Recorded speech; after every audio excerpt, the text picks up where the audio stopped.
Assalamualaikum guys, bersama lagi dengan channel Agus Mulyono. Ada mahasiswa yang sering nanya, Pak, kuliah S3 itu kayak apa ya? Ujian disertasi itu seperti apa ya? Nah, kalau ingin tahu bagaimana suasana ujian disertasi, simak video ini. Ini pengalaman 12 tahun yang lalu.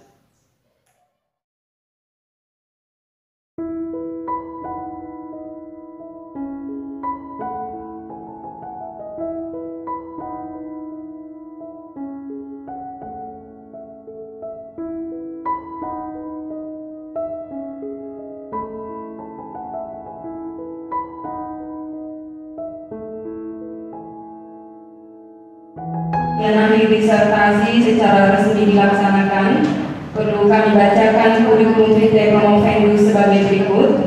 Nama: Agus Mulyono, SPD Mkes. Tempat tanggal lahir: Situbondo, 8 Agustus 1975. Instansi: Fakultas Sains dan Teknologi UIN Malang. Riwayat pendidikan: Sarjana Pendidikan Fisika IKIP Malang, lulus tahun 1998, Magister Biostatistik dari Program Pascasarjana UNER Surabaya, lulus tahun 2004, Program Doktor Ilmu Kedokteran Program Pascasarjana Universitas Brawijaya, angkatan tahun 2005. Status: menikah dengan Naili Saada SSI dan dikaruniai 1 orang putra dan 1 orang putri. Judul disertasi: analisis tekstur citra X-ray tulang tangan, tulang lutut dan tulang rahang untuk deteksi osteoporosis, di bawah bimbingan Profesor Dr. M. Arif Widodo MS SPFK PhD dengan co-promotor Profesor Dr. M. Hidayat SPOT, Dr. Sri Widayati MSI, serta Insinyur Purnomo Budi Santoso PhD. Informasi: Dewan Penguji Sidang Ujian Akhir Disertasi memasuki ruangan. Hadirin dimohon berdiri.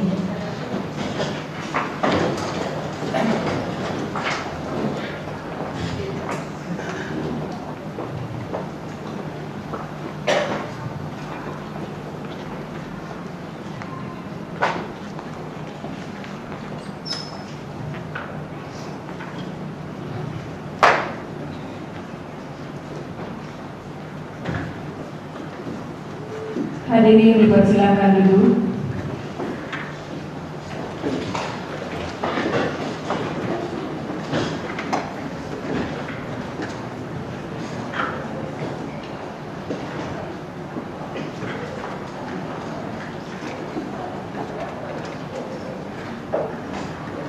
Selanjutnya, segenap acara ujian akhir disertasi kami serahkan kepada yang terhormat Ketua Dewan Penguji untuk memanggil promovendus membuka secara resmi ujian disertasi terbuka serta mempersilakan promovendus memaparkan hasil-hasil penelitian disertasi. Demikian dipersilakan. Assalamualaikum warahmatullahi wabarakatuh. Selamat pagi dan salam sejahtera untuk kita semua. Para hadirin yang saya hormati, hari ini akan maju kandidat Dr.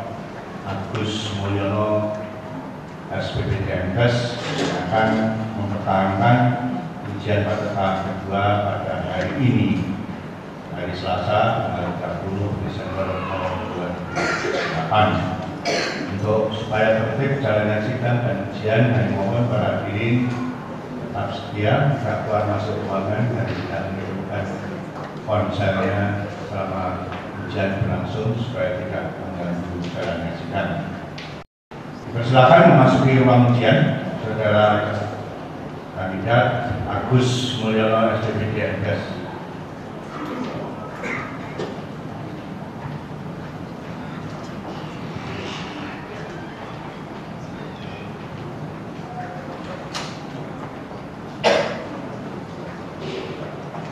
Saudara Agus Mulyono, sebagai layaknya untuk memulai ujian tahap kedua dalam program doktor ini, Dewan Penguji akan menanyakan kepada saudara bersedia diuji untuk tahap kedua ini. Siap. Dan merasa sehat? Sehat. Baik, dengan mengucap Bismillahirrahmanirrahim, maka ujian tahap kedua kandidat Dr. Agus Mulyono SPP DMS dengan ini dibuka. Silakan untuk sesi pertama, saudara kandidat mempresentasikan hasil ringkasan disertasi dan waktunya batasi 20 menit. Silakan. Sidang yang saya hormati dan Dewan Penguji serta undangan yang saya hormati. Penelitian disertasi saya beri judul analisis tekstur ikrar X-ray tulang tangan, tulang lutut, dan tulang rahang untuk deteksi osteoporosis. Kita ketahui dari beberapa literatur, kemudian dari Departemen Kesehatan, bahwa prediksi jumlah usia lanjut tahun 2000 sampai tahun 2025 itu akan sampai 4 kali lipat, jadi sekitar 14% dari jumlah yang sekarang. Kemudian jumlah wanita menopause itu tahun 2015 diperkirakan ada sekitar 24 juta. Nah, kita ketahui bahwa kita bisa bayangkan bahwa osteoporosis akan menjadi sangat banyak penyakit pada beberapa tahun ke depan. Nah, sebagai latar belakang juga bahwa alat standar untuk mengukur osteoporosis yang dikenal sebagai DXA, ini gold standar untuk mengukur osteoporosis, itu sangat mahal. Dari beberapa bahwa merek lunar dari DXA itu kira-kira kurang lebih 1,5 M. Ada juga merek Hologic kira-kira 0,75 M. Dan di Jawa Timur yang saya tahu masih ada 4. Tapi Rumah Sakit Saiful Anwar kabarnya beberapa bulan kemarin juga sudah mendatangkan 1 unit DXA. Sehingga di Jawa Timur baru ada 5 unit alat DXA ini. Kemudian kalau kita tahu juga bahwa di beberapa rumah sakit, di beberapa klinik itu ada alat untuk X-ray, untuk ronsen tulang, dan ini untuk dental panoramik. Rata-rata hampir rumah sakit klinik itu sudah mempunyai. Nah, bagaimana untuk lebih memanfaatkan sehingga dapat digunakan untuk kemudian mendeteksi osteoporosis? Ada beberapa penelitian terdahulu bahwa osteoporosis juga bisa dideteksi dengan metode morfometri. Ini ada beberapa penelitian tahun 2006 dengan metode morfometri metakarpal. Kemudian Ilyas tahun 2005 dengan morfometri femur untuk kemudian mendeteksi osteoporosis. Kemudian tahun 2006 juga Arifin dan Taguchi mendeteksi osteoporosis lewat dental panoramik dengan mengukur ketebalan kortikal, fisika citra ataupun penginderaan jarak jauh. Kita mengenal analisis tekstur. Jadi dengan analisis tekstur maka kita bisa mendapatkan tekstur-tekstur yang seperti pada layar ini. Nah, analisis tekstur juga dipakai di dalam penginderaan jauh untuk kemudian mensegmentasi dari suatu daerah.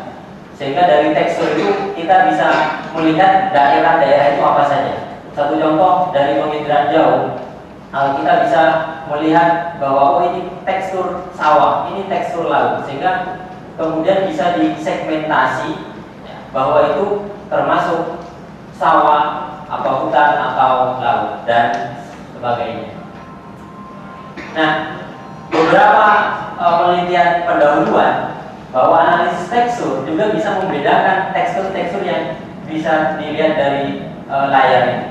Jadi kalau ada ini garis yang sejajar, kemudian tipis, tebal, dan agak tipis tetapi tidak rapat seperti yang lain ini menunjukkan nilai tekstur yang berbeda. Kedua, jadi deteksi kelainan paru-paru.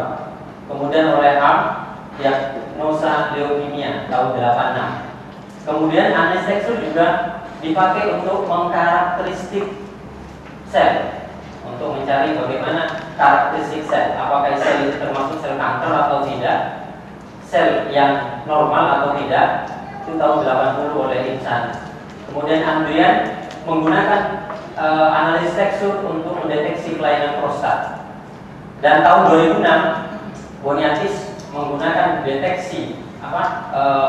menggunakan analisis tekstur untuk mendeteksi osteoartritis dari X-ray panggul. Nah, kalau kita lihat terkait dengan osteoporosis tadi, bahwa ini adalah trabekula dari tulang normal. Dan ini juga trabekula dari tulang osteoporosis. Nah, apakah analisis tekstur bisa digunakan untuk membedakan apakah ini trabekula tulang normal atau trabekula tulang osteoporosis? Itu sebagai latar belakang, sehingga rumusan masalah kami rumuskan apakah metode analisis tekstur X-ray tulang tangan, tulang lutut, dan tulang rahang dapat digunakan untuk mendeteksi osteoporosis.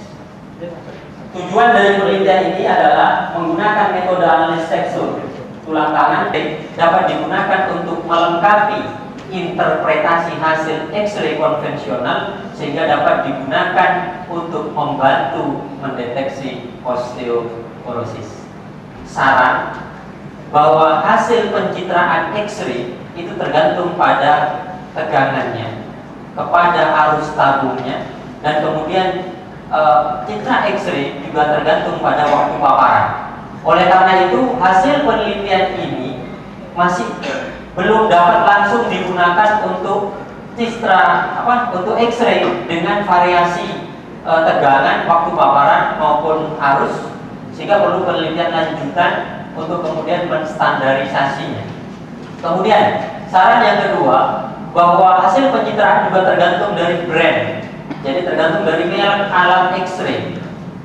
Yang kami pakai adalah Shimadzu. Mungkin untuk yang lain itu juga masih akan mendapatkan model baru terkait dengan deteksi osteoporosis. Sehingga juga perlu standarisasi sehingga bahwa model ini nantinya akan mendapatkan model yang general untuk semua brand. Hasil penelitian ini juga dapat dikembangkan tidak hanya untuk deteksi osteoporosis, tetapi juga untuk deteksi kepadatan tulang berkaitan dengan penyakit-penyakit tulang yang lain, terutama penyakit tulang yang metabolik. Sehingga perlu penelitian lebih lanjut berkaitan dengan analisis tekstur pada citra tulang dari penyakit-penyakit tulang metabolik. Kemudian hasil penelitian ini termasuk kelemahan dalam penelitian ini, hanya dua klasifikasi, yaitu tulang normal dan tulang osteoporosis. Di dalam osteoporosis ada 3 kategori, ada tulang normal, ada tulang osteopeni, ada osteoporosis.